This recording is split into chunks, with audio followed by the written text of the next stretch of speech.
Hi, good afternoon. Welcome to the marketplace. Coming up this afternoon, the government makes third debt repayment to Eurobond holders with some $300 million.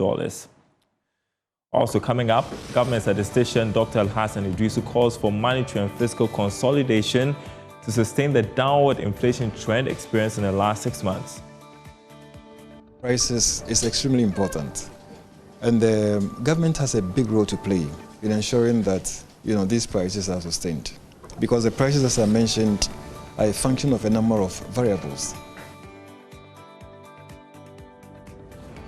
Also ahead, we've got results from our latest poll. We've been asking you if you're satisfied with the data review promised by the Communications Minister.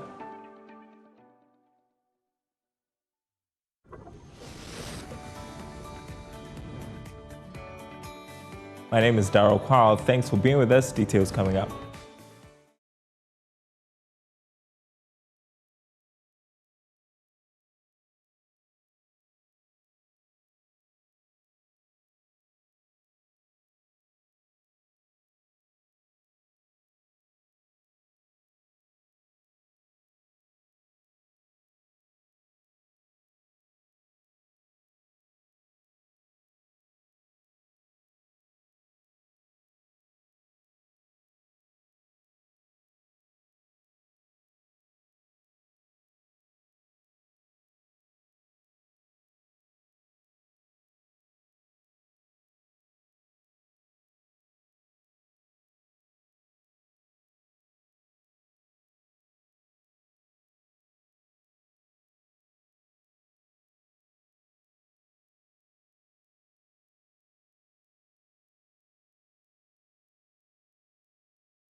Thanks for staying with us, everyone. First up, government has today released some $300 million as debt repayment to Eurobond holders. There's more in the following report. This might be the third repayment made by government after it commenced settling debt owed Eurobond investors since October last year. Joy Business understands that earlier this month, the Ministry of Finance released the cedi component of $300 million to the Bank of Ghana. The central bank took the money and is today taking steps to release this money to corresponding banks in Europe and America for all these bondholders to be paid. The move for some demonstrates government's commitment to meet its debt obligation after it reached an agreement with these bondholders to restructure their debts. The move could impact Ghana's credit ratings in the coming months, as it will demonstrate that it will take the necessary steps to pay all debt owed external creditors. All right, joining me on Zoom, Associate Professor of Finance at the Andrews University, Williams Prepara. Good afternoon to you.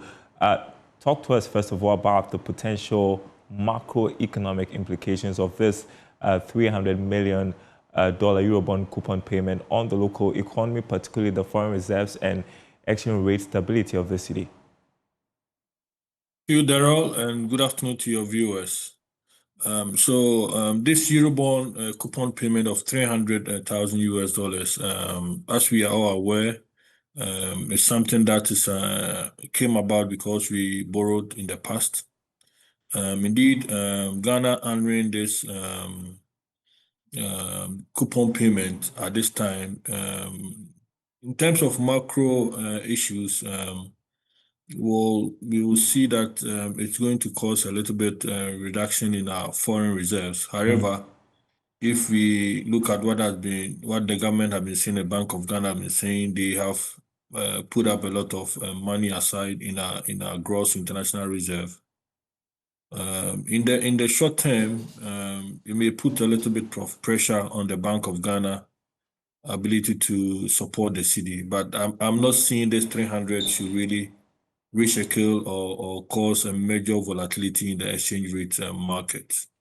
It's good that we are making this payment. As we are aware, it assures the investors that Ghana is on the right path, and then it's bringing back the confidence. And then as you make the payment, we may see that rating agencies may have a positive impact on our rating agencies. Yeah, speak about positive impact on from our rating agencies. How significant is the role of a debt service account in maintaining investor confidence, and could this model be sustainable in the long term, looking at the current economic conditions? So, as we are all aware, the debt service account is like a safety net. We put the money aside ahead of time to make the payment. So, this approach really assures investors that Ghana is committed and is being disciplined in building up cash to pay all loans or especially borrowings when they are due. The only probably challenge that I see if the government, I'm not foreseeing that they will be indisciplined, which I think that because this account is very, very important for us to put that money aside. And to sustain this, as you mentioned, to sustain this, we need to look at our revenue generation deeply. Government may have to also control expenditure and be able to save some money and put it in the fund. And we must be able to do this. The way we can sustain this is making sure that our domestic revenue increases and efficiently managing expenditure. This is very, very critical. We cannot borrow to pay another debt, but rather we must have to reduce expenses, increase revenue, and then we save and put it in the debt services account to make the payment when they are due. This is what we normally is termed as the signally when you see a government being more disciplined and committed in making sure that long-term financial burdens are taken care of. Well, it also appears that we are making progress with our engagements with China over our debt with them, judging from the finance minister's post earlier in the week. How would that impact on the IMF board's decision-making process? So what IMF requires Ghana, I mean, if you look at the discussion that's been ongoing, is to see Ghana total debt on a path of sustainability. They are not saying that we cannot borrow, but we have to borrow within a debt to GDP rate of 55%. That is what they term as debt sustainability.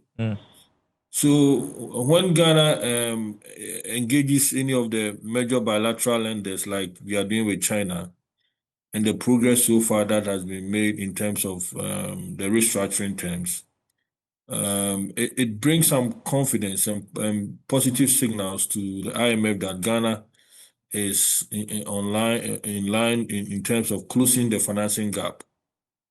And this is likely to increase the IMF board approval because remember, one of them, we know our debt portfolio, 5% thereabouts of our Eurobond debts, and then also external debts are in the hands of the China, about $5 billion US. So if China is agreeing to it out of the 13 billion, this is very, very important, especially coming to a conclusion with the Chinese. And based on this, IMF board approval is something that is very good for us and is going to unlock, more funds and support for Ghana's development.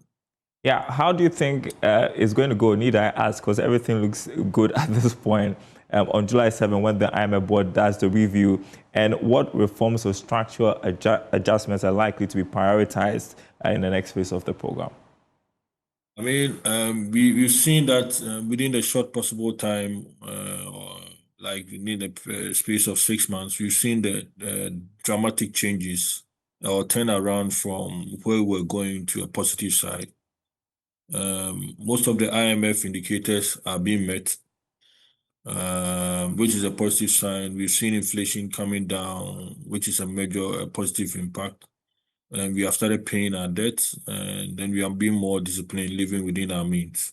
So this is a green light to IMF to say yes, Ghana is on the right path of ensuring economic stability. We are not there yet, but we are on the path of ensuring economic stability. Sustaining it is more important. In terms of its major impact, we may see the rating agencies. I think we've already seen them changing their low ratings and giving Ghana a positive rate. Moody's and Fitch may do another review next month. My guess is their ratings may be positive in our favor, and then this will bring confidence back into the economy and ensuring external investors that Ghana is on that right path. I am foreseeing in the near future, if the government decide to go to the capital market because of what is really happening and the confidence and low, we may get a lower interest rate in the near future. But for now, we want to see this economic stability and the rate of confidence within the economy, which is very, very important. And I'm sure IMF may not, their board will not hesitate in approving the next tranche that will be coming in. Yeah, before you go, I just want to ask you about inflation as well. We saw a significant decline to 13.7% based on the announcement by the Ghana Statistical Service yesterday.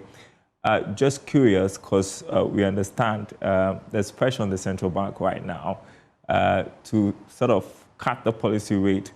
Would that be a good move?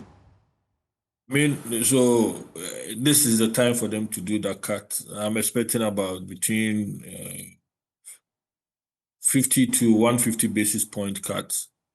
The policy that they put in place is working now.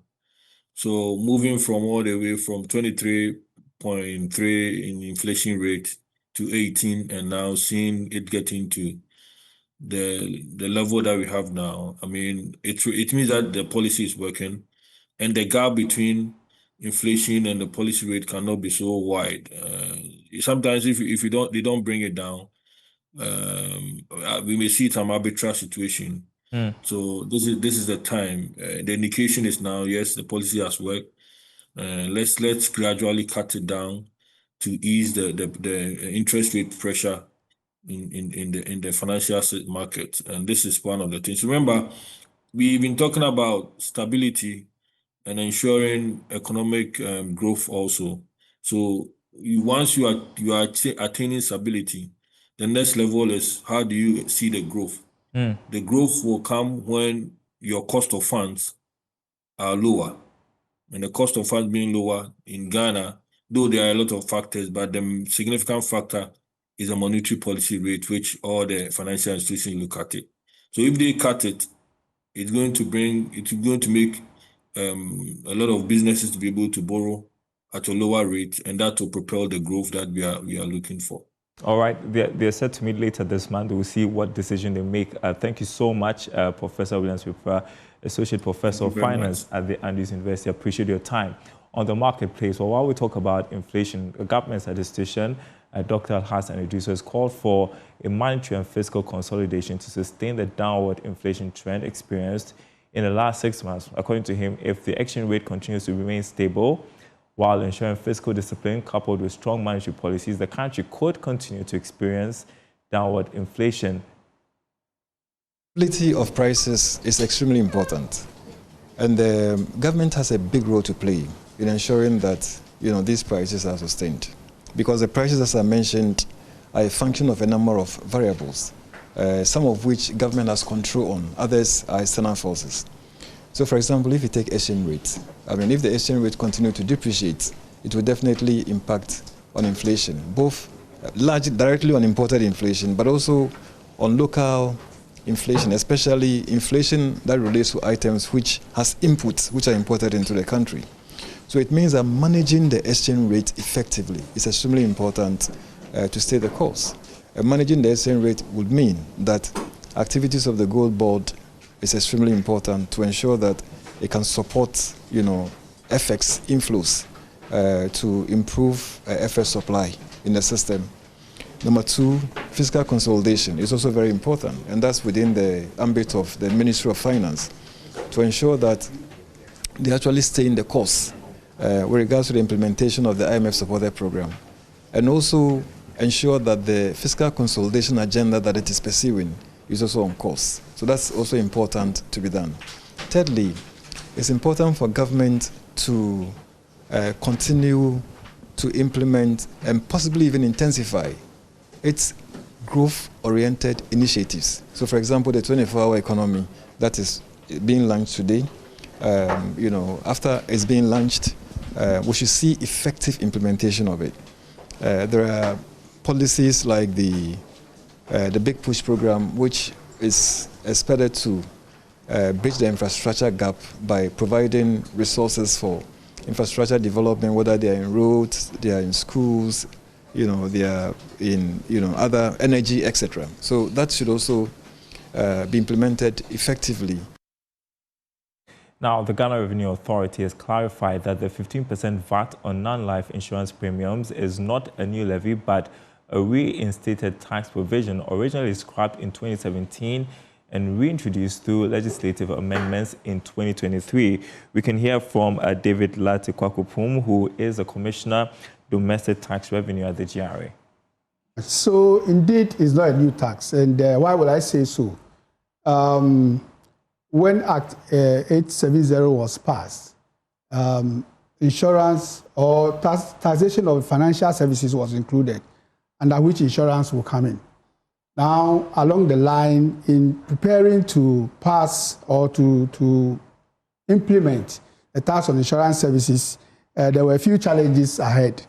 So when the new government came in, that is the then NPP government in 2017, then they passed a law to abolish the tax on financial services, which included the life insurance. Oh, okay. But in 2023, the law was amended to bring it back, the tax on financial services. So it was in the works. And the GRA then had to work on the modalities and the various arrangements. We don't work alone. We work with our stakeholders. So we had to engage them to get our practice notes and other preparations, even for them to even prepare their own system to be able to capture the tax adequately. So this will work on it. And then this change of government again. So in 2025, in April, the current government then made an amendment or passed an amendment to exclude the tax on the motor insurance, which generally was viewed to affect almost everybody. So practically, the tax had been there. What was the challenge was the implementation. You're watching The Marketplace. A quick break. When we come back, we've got results from our latest poll. Are you satisfied with the data review promised by the Communications Minister? It would be interesting to know your answers. Stay tuned.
All right, welcome back to The Marketplace. Communications Minister Sam George promised a sweeping new data review policy, but does it deliver? We've been asking you on social media if you're satisfied with the reforms. Joy Business's Isaac Atasenyako joins me to have a look at what you're saying on social media. By the way, this segment becoming one of my favorites all week. Welcome. Thank you. Where do we Daryl. start from? Well, let's start from when Sam George, the Minister for Communications and Innovation, decided to set up a committee to review data prices. Now, you realize that before the NDC came into power, he was one of those voices who really, championed, reduction in data prices, or if you like, the increase in value of data in the country. And so when he came to power, he decided to set a committee to look at that. Now, again, he promised, a 10% increase in data bundles value effective 1st July, and today is the 3rd July, Darryl. Okay. Again, did I put you on the spot? Okay, I had to again, check. Ministry of Communication announces return of MTN's 399-4214 gigabytes, amongst others, Telecel and then also Airtel Tigo. Again, emphasizing on the fact that we needed more value on data. So after so much bashing on social media, as you add. Exactly. Now, this gentleman here, Tekin Tree, he's been literally dragging Sam George, social media terminology, literally dragging him, pursuing Sam George, asking questions as to when the data review was ever going to happen. So he said, you keep talking about the previous administration after 6 months in power, even though during the last 8 years, all your posts show you know exactly what's going on. I don't remember your boss, President Mahama, blaming anyone now. All he's doing is fixing. At this point, if you can't do this work, just announce it already. Right, and Sam George responded by saying that I made a promise to the country at my vetting that there would be a movement on data before end of year. Today, working with the NCA Ghana, MTN Ghana, Airtel Tigo, Telecel, we have made bold strides in improving value for Ghanaians. We remain focused to drive the best quality of service for our citizens. Now, that was a pledge from Sam George before the 1st of July, saying that he was going to ensure. And so he announced these. This is just a graphical representation of the data review, announcing some of the bundles that he said he will be making sure that he brings back by 1st July. We put this out on the 10th of June anyways, I should say. Then this month comes. Now, today is the 3rd, actually. So on the 1st, it took effect. Okay. Now, he came back to say that, look, 399 now gives you 214 gig, while 388 gives you only 118.4 gig. This means that the extra 10 CD provides a massive 95 gig difference, but in reality, when you try to buy data with just 10 CDs, you only get 826 megabytes.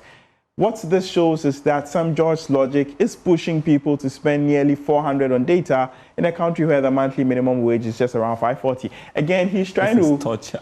Exactly, if you want to put it that way, Darryl. But he's trying to draw an analogy that if you have, minimal money or you buy minimal data, it doesn't reflect in the value except when you buy more. So for him, he thinks that maybe for equity, we should see a lot more value when it comes to the, lesser amount of data. Quote, this pricing structure doesn't reflect urban papa at all. Instead, it promotes inequality, frustration, that really fuels corruption. Again, he continues to drag him. Now, Sam George has been speaking. He just ended a press conference and he made a pledge this morning, again that, look, he's going to engage the International Telecoms Union on further studies on the cost of data vis-a-vis the earning power of Ghanaians. And when that study is completed, we will share the findings. That's the ministry sharing the findings with the MNOs. And if it warrants further price reductions, again, the ministry will demand same for Ghanaians. Again, he's pledging that going forward, he's still going to take a look at it. And if there's a reason that we should reduce data prices further or increase value, he's willing and committed to do that, Darryl. All right. Right now, if you ask me if I have detected any difference after buying data from the 1st of July, I would say no. I don't know what people are saying, whether or not there's... But what makes you think so? I don't know. I just feel I'm just paying same for data anyways. Well, your comments would also reflect that of others when we get there. But we put up a poll on our X and also Facebook pages, and we asked if Ghanaians are satisfied with the new data review promised by Sam George, and we asked them to cast their vote. So you realize that on Facebook, quite a number of people, in fact, majority said, well, it's on point. At least it's a good move, it's a good start. While, there are a number of them quite significant in there who says that it can be better, probably what you're saying. Again, on X, well, the dragon is. Exactly. Well, the dragon is. Exactly. So you realize that a lot of people are saying that it could be better, there's more room for improvement on X. But let's go to the comments, Darryl. Now, Jacob Stan says that paid price is not reduced, hence data remains expensive for Ghanaian consumers, just like what you said. Right. Again, Pearl Pressure says that it's not just about the data package. We want uninterrupted data when using the data. Again, quality of service, quality of data. James often says that those saying it's expensive should go to court. Yeah, man, a typical social media comment. But I mean, there are other comments as well. We want unlimited data. That's what we want right now. At this point, we've got to run because our time is up. Thank you so much. But myjoyonline.com/business is where to get the day's latest stories. My name is Darryl Kwao. Thank you, Isaac, for coming. Always. We'll be back same time tomorrow. It's a holiday. Yeah. Will we be back? I don't know. Well, we'll be here. Maybe we will. We'll be here.